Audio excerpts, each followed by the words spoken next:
Pembangunan Masjid Raya Jakarta memasuki tahap finishing. Pemasangan keramik hingga atap baja mulai dikerjakan dan direncanakan rampung akhir tahun 2016.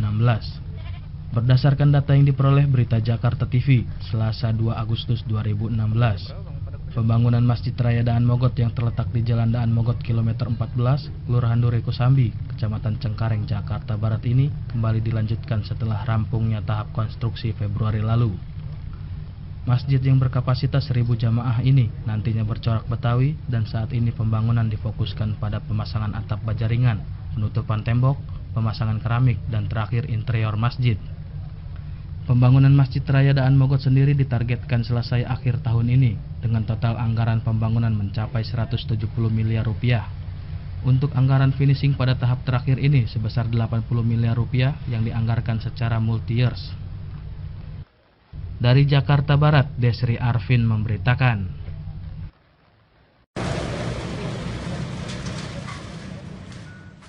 Belasan bangunan liar di Jalan SMA 58, RT 7 RW 3, Kelurahan Ciracas, Kecamatan Ciracas, Jakarta Timur, dibongkar Satuan Polisi Pamong Praja atau Satpol PP, Selasa 2 Agustus 2016.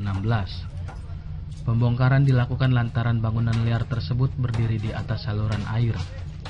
Puluhan Satpol PP ini langsung membongkar satu persatu 16 unit bangunan liar yang merupakan tempat usaha warga tersebut dengan peralatan seadanya. Selain itu, 1 unit alat berat dikerahkan petugas untuk mempercepat proses pembongkaran. Sebelum proses pembongkaran dilakukan, hari ini pihak kecamatan setempat telah melakukan sosialisasi sebelumnya dengan melayangkan surat peringatan 1 hingga SP3. Nantinya, usai dilakukan pembongkaran, lahan tersebut akan dikembalikan fungsinya sebagai jalan dan taman. Penertiban terhadap bangunan-bangunan bekas PKL di RW 07, RW 03, RT 07, Jalan SMA 58, Kelurahan Ciracas, di mana keberadaan bangunan PKL ini sangat mengganggu arus lalu lintas dan arus orang di sini, apalagi jalan ini digunakan untuk akses masuk sekolah SMA 58 dan SD yang ada di belakang di sekolah SMA 58. Jadi jumlah bangunan yang kita bongkar pada saat ini sekitar 16 bangunan. Ada 16 bangunan kita tertibkan dan kemudian juga sebelum kita melaksanakan pembongkaran kita sudah mengadakan sosialisasi dan surat SP 1, 2, sampai 3 dan rencananya lokasi ini nanti akan kita kembalikan kepada fungsinya yaitu sebagai jalan. Dan juga nanti kalau masih ada space-nya yang sisa dari jalan nanti akan kita gunakan nanti taman supaya jalan ini kelihatan bagus dan lebih asri. Dari Jakarta Timur, Wahyu Ginanjar memberitakan. Sementara itu konstelasi politik menjelang Pilkada DKI Jakarta semakin dinamis. Siapa calon gubernur yang akhirnya akan diusung oleh PD Perjuangan dan siapa penantang Ahok selanjutnya masih ditunggu oleh publik. Alah, kita nggak usah ngomongin gituan lah, kita fokus kerja aja, tak kerjaannya lah. Ngapain sih masih jauh kok pendaftaran 19 September? Santai, sebulan lagi mas santai-santai aja lah kita. Pernyataan calon petahana Basuki Cahayapurnama atau Ahok ini kontras dengan dinamika politik di DKI Jakarta saat ini.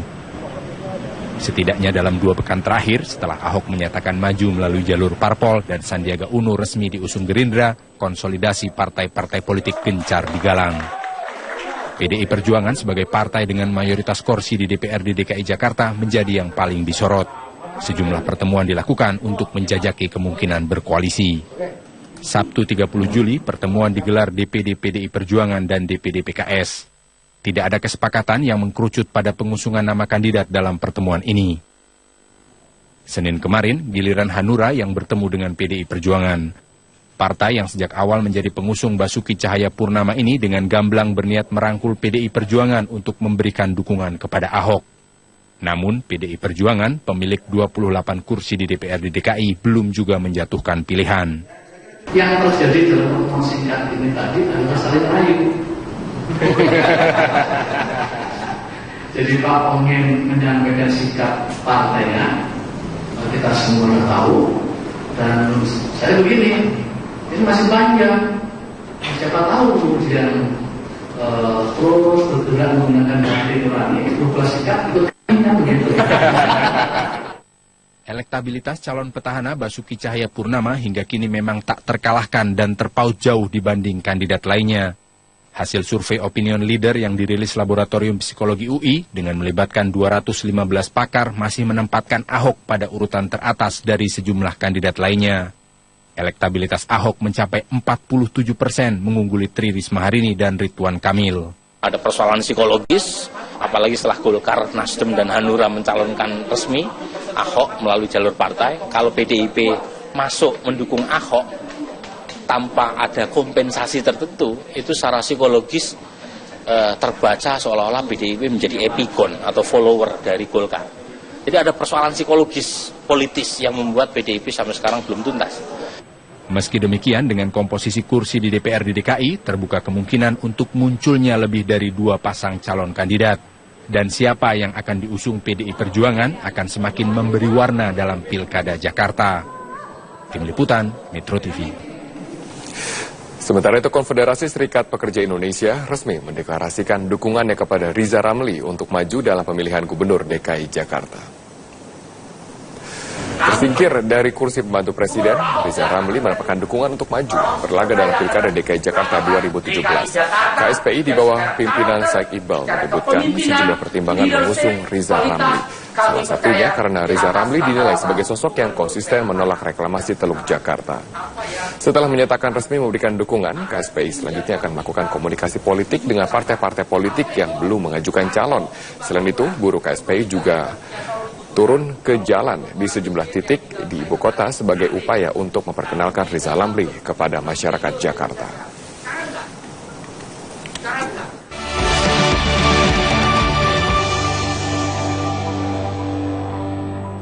Ribuan pendukung Persebaya bonek terus berdatangan di Stadion Tugu Koja, Jakarta Utara. Mereka datang ke Jakarta untuk menyampaikan aspirasi mereka kepada PSSI dan Kemenpora agar mengaktifkan kembali Persebaya dalam laga sepak bola di Indonesia. Pendukung fanatik Persebaya itu dijadwalkan menggelar aksi di Kemenpora. Sementara Rabu besok, bonek akan mendatangi Kongres Luar Biasa PSSI yang tengah berlangsung di Hotel Mercure Ancol. Sejak akhir pekan, bonek terus berdatangan ke Jakarta dan dikumpulkan di Stadion Tugu Koja, Jakarta Utara. Aktivitas mereka dijaga oleh kepolisian agar tidak terjadi bentrokan atau keributan dengan warga sekitar stadion. Sekitar 320 personel kepolisian, 18 koramil, dan Satpol PP yang disiagakan di sekitar Stadion Tugu.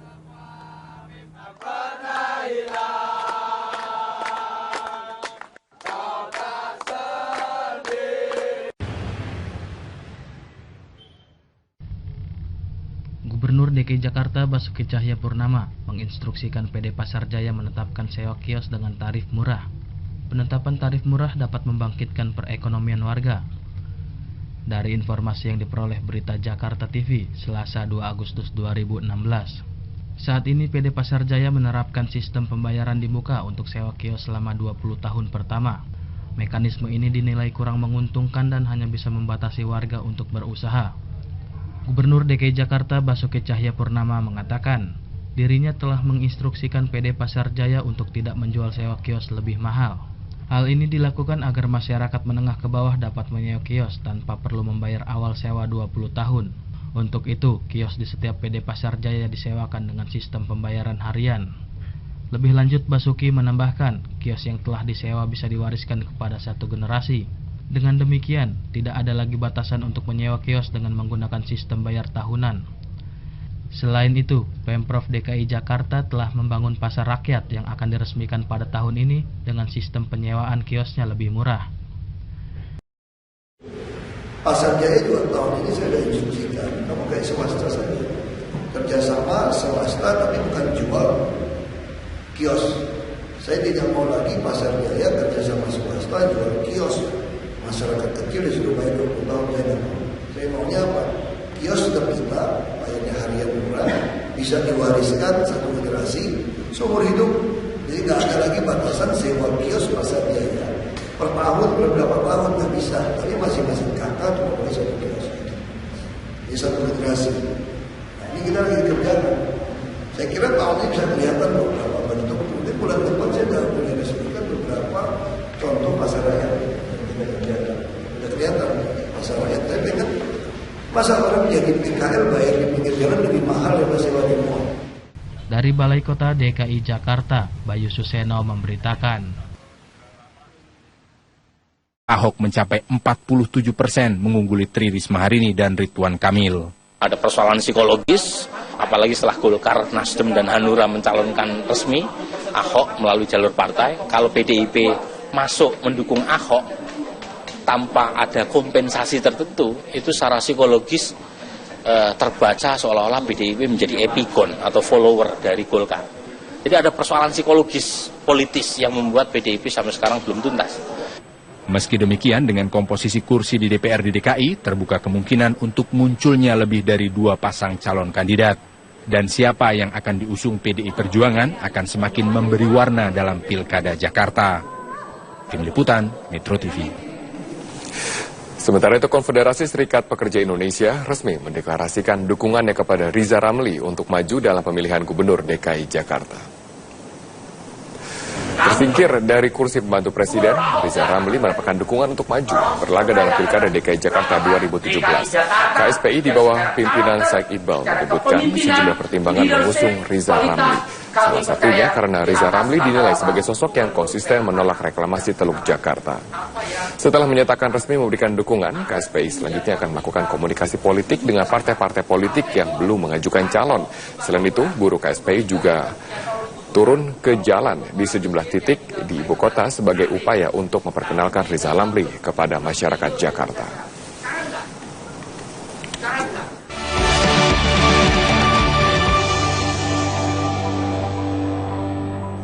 Ribuan pendukung Persebaya bonek terus berdatangan di stadion. Pernyataan calon petahana Basuki Cahayapurnama atau Ahok ini kontras dengan dinamika politik di DKI Jakarta saat ini. Setidaknya dalam 2 pekan terakhir, setelah Ahok menyatakan maju melalui jalur parpol dan Sandiaga Uno resmi diusung Gerindra, konsolidasi partai-partai politik gencar digalang. PDI Perjuangan sebagai partai dengan mayoritas kursi di DPRD DKI Jakarta menjadi yang paling disorot. Sejumlah pertemuan dilakukan untuk menjajaki kemungkinan berkoalisi. Sabtu 30 Juli, pertemuan digelar DPD PDI Perjuangan dan DPD PKS. Tidak ada kesepakatan yang mengkerucut pada pengusungan nama kandidat dalam pertemuan ini. Senin kemarin, giliran Hanura yang bertemu dengan PDI Perjuangan. Partai yang sejak awal menjadi pengusung Basuki Cahayapurnama ini dengan gamblang berniat merangkul PDI Perjuangan untuk memberikan dukungan kepada Ahok. Namun, PDI Perjuangan, pemilik 28 kursi di DPRD DKI, belum juga menjatuhkan pilihan. Yang terjadi dalam pertemuan singkat ini tadi adalah saling rayu. Jadi Pak Ongen menyampaikan sikap partainya, kita semua sudah tahu, dan saya begini, ini masih panjang, siapa tahu kemudian terus bergerak menggunakan hati nurani, berubah sikap, ikutnya begitu. Elektabilitas calon petahana Basuki Cahayapurnama hingga kini memang tak terkalahkan dan terpaut jauh dibanding kandidat lainnya. Hasil survei opinion leader yang dirilis Laboratorium Psikologi UI dengan melibatkan 215 pakar masih menempatkan Ahok pada urutan teratas dari sejumlah kandidat lainnya. Elektabilitas Stadion Tugu Koja, Jakarta Utara. Mereka datang ke Jakarta untuk menyampaikan aspirasi mereka kepada PSSI dan Kemenpora agar mengaktifkan kembali Persebaya dalam laga sepak bola di Indonesia. Pendukung fanatik Persebaya itu dijadwalkan menggelar aksi di Kemenpora. Sementara Rabu besok, bonek akan mendatangi Kongres Luar Biasa PSSI yang tengah berlangsung di Hotel Mercure Ancol. Sejak akhir pekan, bonek terus berdatangan ke Jakarta dan dikumpulkan di Stadion Tugu Koja, Jakarta Utara. Aktivitas mereka dijaga oleh kepolisian agar tidak terjadi bentrokan atau keributan dengan warga sekitar stadion. Sekitar 320 personel kepolisian, 18 koramil, dan Satpol PP yang disiagakan di sekitar Stadion Tugu.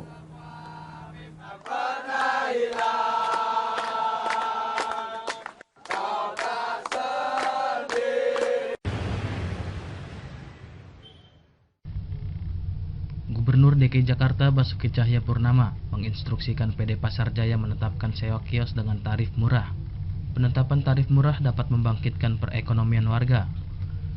Dari informasi yang diperoleh Berita Jakarta TV, Selasa 2 Agustus 2016. Saat ini PD Pasar Jaya menerapkan sistem pembayaran di muka untuk sewa kios selama 20 tahun pertama. Mekanisme ini dinilai kurang menguntungkan dan hanya bisa membatasi warga untuk berusaha. Gubernur DKI Jakarta Basuki Cahayapurnama mengatakan, dirinya telah menginstruksikan PD Pasar Jaya untuk tidak menjual sewa kios lebih mahal. Hal ini dilakukan agar masyarakat menengah ke bawah dapat menyewa kios tanpa perlu membayar awal sewa 20 tahun. Pembangunan Masjid Raya Jakarta memasuki tahap finishing. Pemasangan keramik hingga atap baja mulai dikerjakan dan direncanakan rampung akhir tahun 2016. Berdasarkan data yang diperoleh Berita Jakarta TV, Selasa 2 Agustus 2016, pembangunan Masjid Raya Daan Mogot yang terletak di Jalan Daan Mogot kilometer 14, Kelurahan Duri Kosambi, Kecamatan Cengkareng, Jakarta Barat ini kembali dilanjutkan setelah rampungnya tahap konstruksi Februari lalu. Masjid yang berkapasitas 1.000 jamaah ini nantinya bercorak Betawi dan saat ini pembangunan difokuskan pada pemasangan atap baja ringan, penutupan tembok, pemasangan keramik, dan terakhir interior masjid. Pembangunan Masjid Raya Daan Mogot sendiri ditargetkan selesai akhir tahun ini dengan total anggaran pembangunan mencapai 170 miliar rupiah.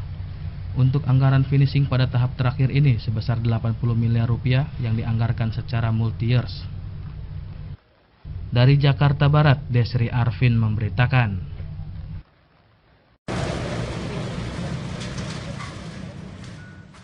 Belasan bangunan liar di Jalan SMA 58, RT 7 RW 3, Kelurahan Ciracas, Kecamatan Ciracas, Jakarta Timur, dibongkar Satuan Polisi Pamong Praja atau Satpol PP, Selasa 2 Agustus 2016. Pembongkaran dilakukan lantaran bangunan liar tersebut berdiri di atas saluran air. Puluhan Satpol PP ini langsung membongkar satu persatu 16 unit bangunan liar yang merupakan tempat usaha warga tersebut dengan peralatan seadanya. Selain itu, 1 unit alat berat dikerahkan petugas untuk mempercepat proses pembongkaran.